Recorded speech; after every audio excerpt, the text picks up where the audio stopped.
this evening in this series of Gharāna and Paramparā. I have great pleasure in introducing you to Sri Buddhadev Das Gupta. It is not very often that one has the privilege of introducing somebody who is not only an artist par excellence, but also a mechanical engineer of no mean competence. So let me greet you, Mr. Das Gupta, and shall I call you Buddhadev? Sure. Before you start your music, may I ask you a little about yourself and a little of your background, and primarily, what prompted you to Sarod? Too many questions together, but you can answer one by one. Try to answer them one by one. That is right. Well, First this of program all, is regarding Gharāna and Paramparā. That's right. Right. If you trace back my Gharāna, there's nothing very exciting about it. Gharāna is usually consisting of three generations. Three generations. My grandfather was totally averse to music. In fact, he thought that music was the easiest way to depravity and damnation. Really. So my poor father, who wanted to learn music, couldn't really go through it. Yet he was a singer. He sang fairly well. He played tabla. My mother learned sitar from an obscure, or rather shall I say modest, disciple of Ustad Inayat Khan. I see. That's all my background. Well, So you when have a it rich came to background. my learning Sarod, my father's memory of what had happened to him in his childhood probably stopped him from vetoing the whole idea. No, but what interests me is that, like so many others, you didn't take to sitar, which is much more popular, and I suppose is easier too. Well, this instrument was very who scarce. attracted you? Very first? scarce in my childhood also. What attracted me to this instrument, there are two reasons. The first one was, of course, the extreme tonal excellence of this whole instrument, and the second one is a slightly childish reason. You know, you have seen my guru, Sri Radhika Mohan Maitro. Yes. He was one of the most handsome men ever seen. I see. And as he sat down with his instrument to play, well, he looked like a prince to me. Well, I can That quite agree. appearance of my guru, together with his instrument, it all, irresistibly drew me towards him. And probably there was a child psychology of wanting to be a prince, whatever his backgrounds are. Well, you are no less. Anyway, along with this, because not much is known about this instrument itself, as far as my knowledge goes, I practically know nothing. But I recall having seen a little seal ages back at some Samudragupta. museum, Samudragupta, which had on that seal, the instrument that was, it didn't quite represent a sarod, neither did it represent a veena. But do you envisage any connection between that picture of the seal and the present day sarod? That one looked like a sarod or its forerunner, all right. Yeah. Probably it was a rudrabeen or something. But, Rudrabina from the- Afghanistan. There are quite a few versions about the origin of this instrument. The soundest one appears to me to be that it has evolved from the Afghan rabab, which was smaller in size. It had a wooden fingerboard and catguts for strings. How was the camel's hump? It was there, very much there. It was there, and that's actually what points out to this particular rabab, especially as the forerunner of the sarod. The later developments were also an interesting history. The instrument traveled to India on horseback. Some equestrians, these Yes. riders or cavaliers Yes. from Afghanistan, they came to India and settled here. And they are the forerunners of the three big Sarodiya families. Ustad Hafiz Ali Khan's ancestry. Then Ustad Niyamatullah, Karamatullah, Kakul Khan's, and yes. they settled around Rewa, Shahjahanpur, Bulandshahr and all these places. When they took Seniya Talim, which was largely based on Veen Ang, large meads and other things, they turned back to their own instrument and found that it was wanting in meads. Now, I forgot to ask you one very important question, because as far as my knowledge goes, whether you are a vocalist or an instrumentalist, even if you are an accompanist, I mean one who indulges in playing percussion instruments, they always start with vocal music. Did you have a lesson in vocal music also? I didn't have any regular lessons excepting a couple of K.L. Seigel's discs. I see. You used to hum them. They're popular in those days. Yes. Now tell me, as far as my knowledge goes, I know that you are a disciple of Sri Radhika Mohan Moitra. But then, I wouldn't know whether you would agree with me, but I do personally. There are all of us, many of us, who have had good talim from ustads, many of the artists that I meet. And they claim to adhere to their own respective gharanas. But I find that one always gets involved and indirectly influenced by other artists also. Has it happened to you also? Whatever is said to the contrary, you will find that eventually there has been intermingling of ideas and gharanas right through. You can't find out a single musician who has eventually stuck to his Only adhere gharana. to his own. Certainly not. Yeah. Neither have I. It is true that I have learned sarod from only one man, Radhika Mohan Moitra. Yes. But I have unconsciously imbibed quite a few ideas or methods from vocalists like, eminent vocalists like Ustad Fayaz Khan, Ustad Amir Khan, vocalist Amir Khan, and Bade Ghulam Ali Khan Sahab, most of all. I see. And besides that, I have also taken quite a few stretches of talims or bandishes from my guru's close associates, Pandit G.T. Joshi, Sri Gyan Prakash Ghosh, Dr. M.R. Gautam, the Kanans. The list is endless. In fact, any musician in India from whom I have learnt anything, I give him a guru's respect. And coming to that, why should I leave you out? Well, you are very generous. No. Can you deny that you have No, taught me so many things? You see, not many artists are this generous. Anyway, I think that has helped you to be what you are today.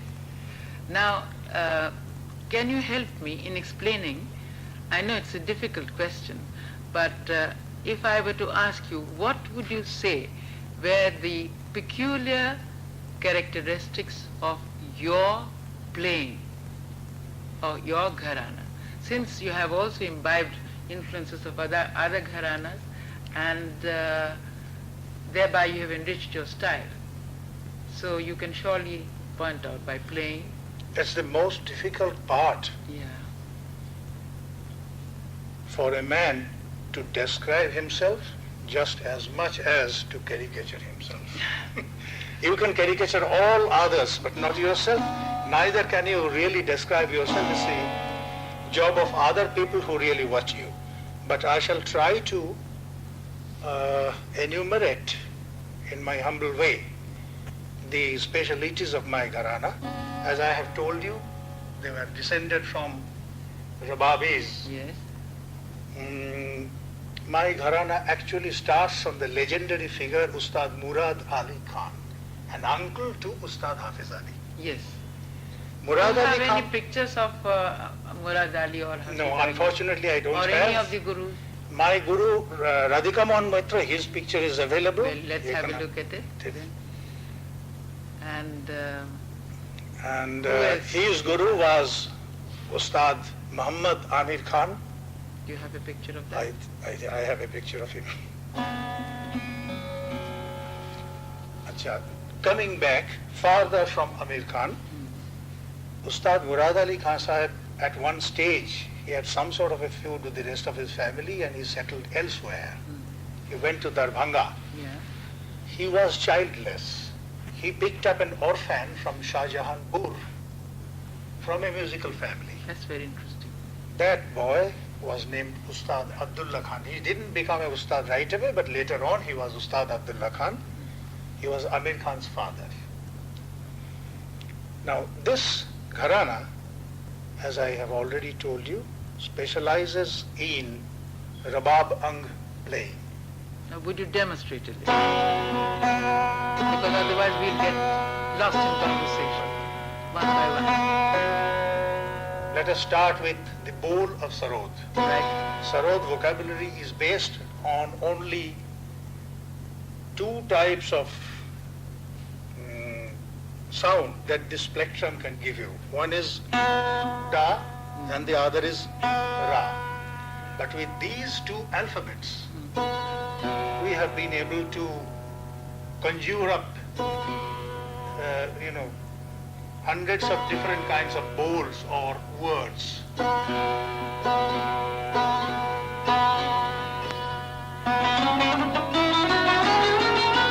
Diri diri.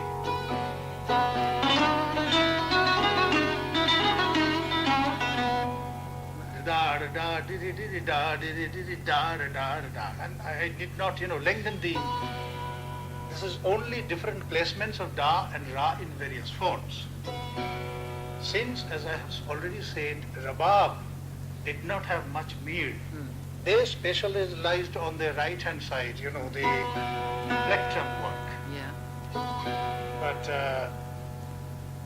Saniya Talim has also come into our Gharāna. It is a synthesis of both Gharānas. Our Alap and Vilambit playing Vistar is all based on Saniya playing. How about demonstrating a little? And choosing a rag which you are fond of.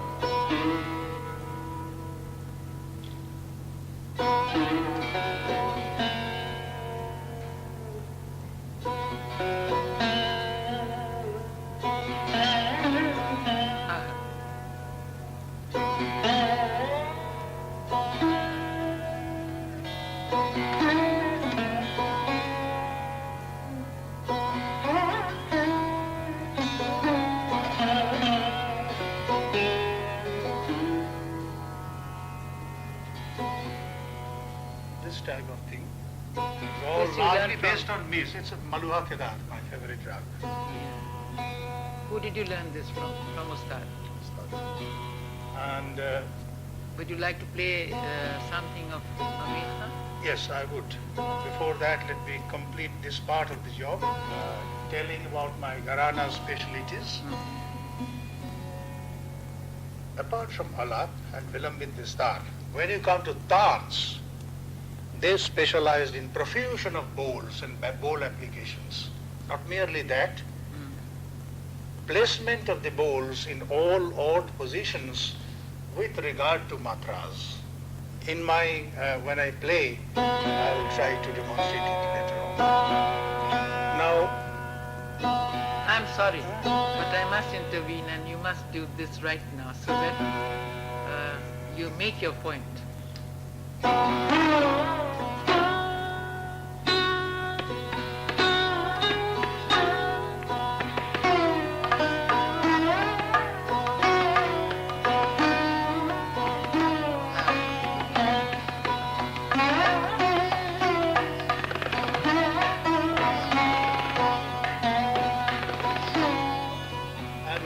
Vistar portion. Yeah.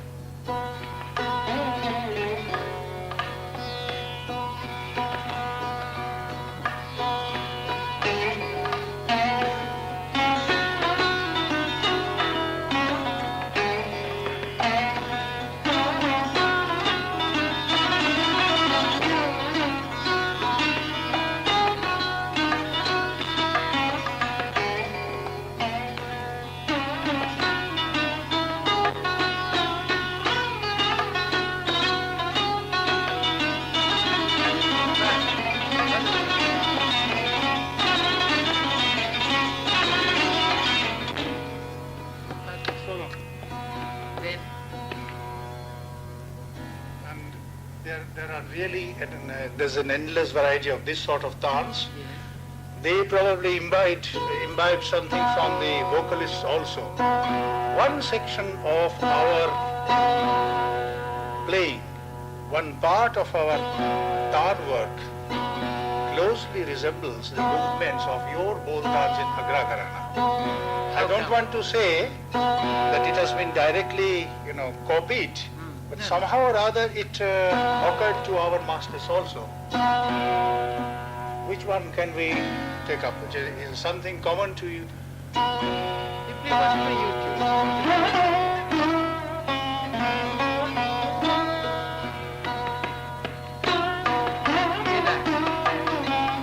Are you playing Banabari Morina? Yeah.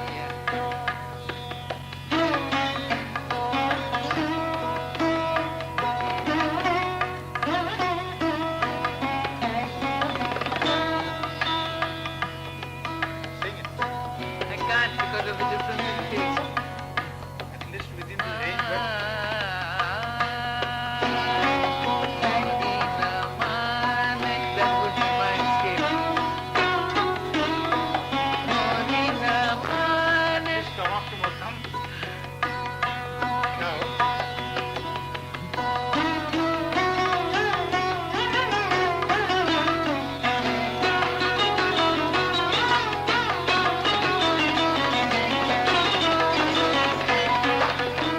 Yes, it's very much like the work dance that we do. Yes, it is.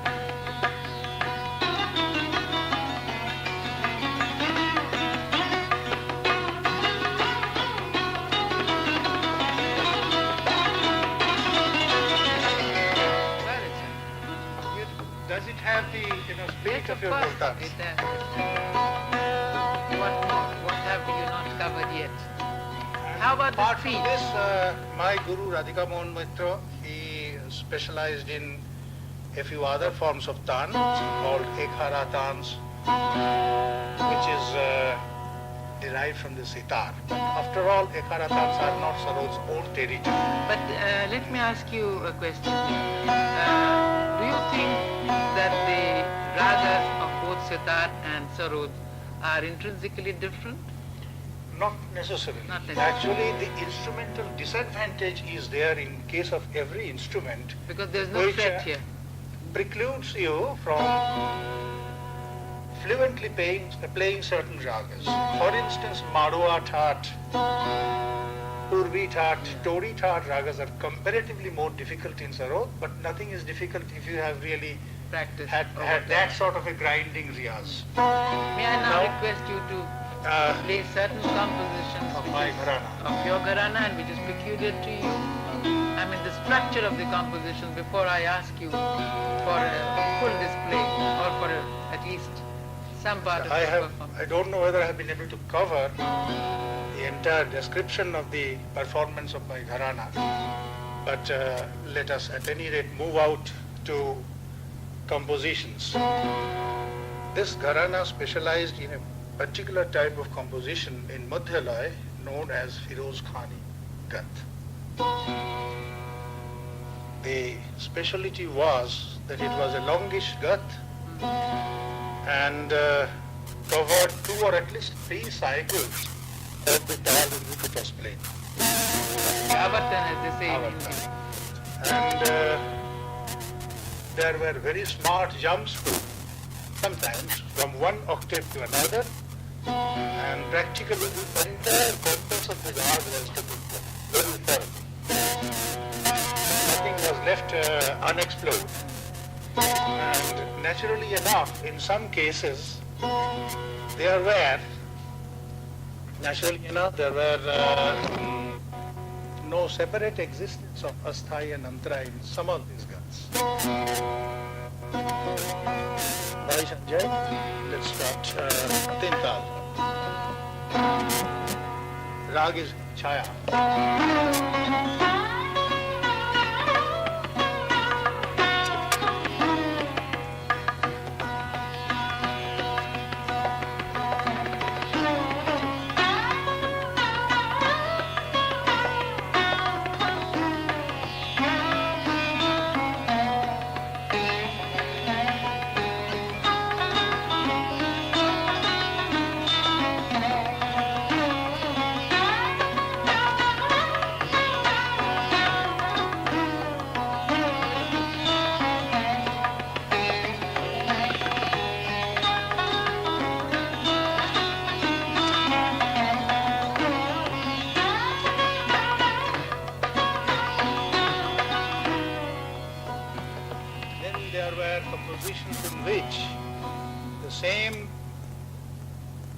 placement of bowls and how the way structures are very prominent. In fact, most of the guts in our Gharāna, they have no stereotype. Each one is strikingly different from the other. Let us have this sample of Nat Malhar or Gaur Malhar, whatever you call it, because it's ambiguous to both ragas and places. Malhar is certainly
is that is this from both your structure, Gharāna? This is from your Gharāna? yes,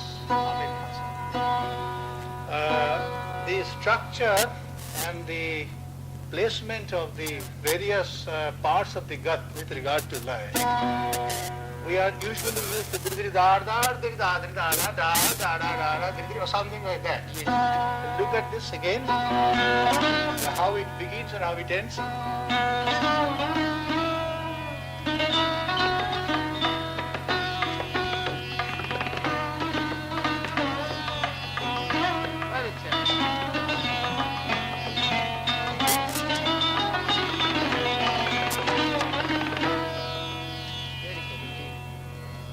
There's a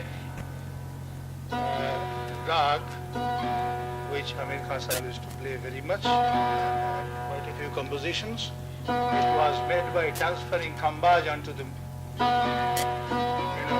on madham as sa.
Sahib was a prolific composer in Kafi. But with due apologies, of course you have learned profusely from great masters, but how about playing for us some of your own compositions? You must. I will do that, but permit me, I can't, miss this opportunity of playing one or two other compositions. How much time do we have? We have plenty. Right. Then I'm playing one or two, just the mukras, Amir Khan Sahib's Kafi Ghar, because he was a prolific composer in Kafi, and he had the peculiar habit of picking out a very out of the way phrase, not the very frequently used phrase of a rag. Start from that phrase and then unfold the rest of the rag later on, the later part of the gut. Like This one.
of his profusion of bowl work. Now we move to I wanted to listen to some of my compositions before we come to just the structure of it. would you permit me to play one or two of Amir Khan Saab's compositions? Just in order to accentuate or demonstrate my Gharāna speciality. Well, we pick out a gat in Bahar. It is composed of small phrases, each one repeated exactly twice. But sure enough, the first phrase lands in one part of the tal. The second phrase lands up at an odd position with regard to the matras. Naturally enough, that this is bound to happen. But there has been nothing added excepting exact repetition of two phrases. I will try to analyze.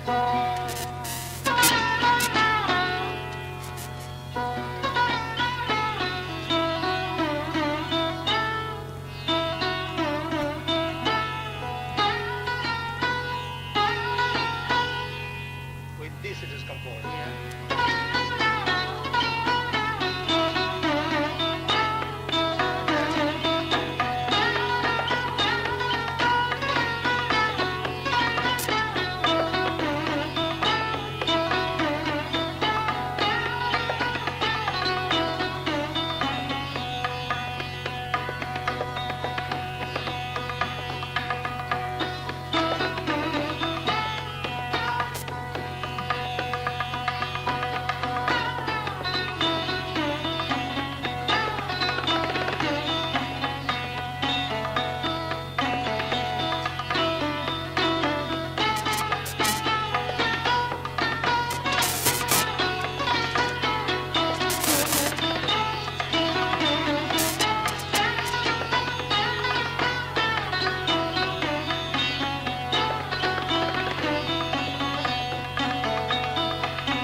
There are two guts absolutely akin to each other.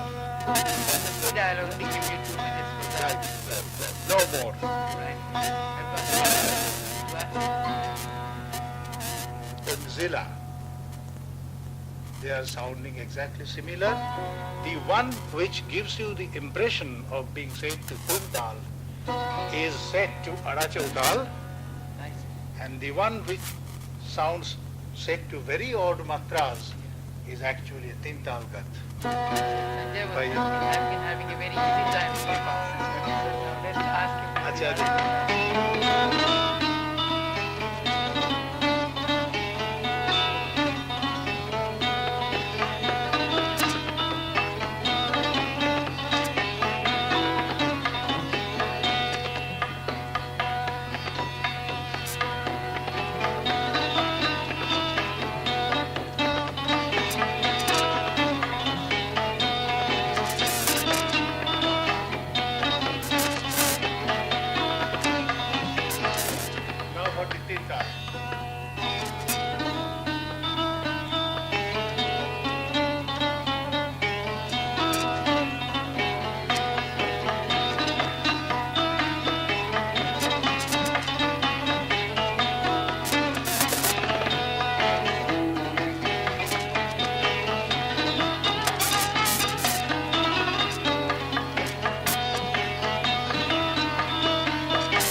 The last one was, of course, about your own playing, but you certainly have exploded the myth. The myth that one can't have two careers. You have not only showed us excellent examples of this, but as I said, which can't be viewed on the television, that you know that you are a very, very competent engineer. But to go back to our question, I will now finally request you for performance, whatever you can, within the limited period that you have, of any rag that you choose you would like to play for this evening. Right?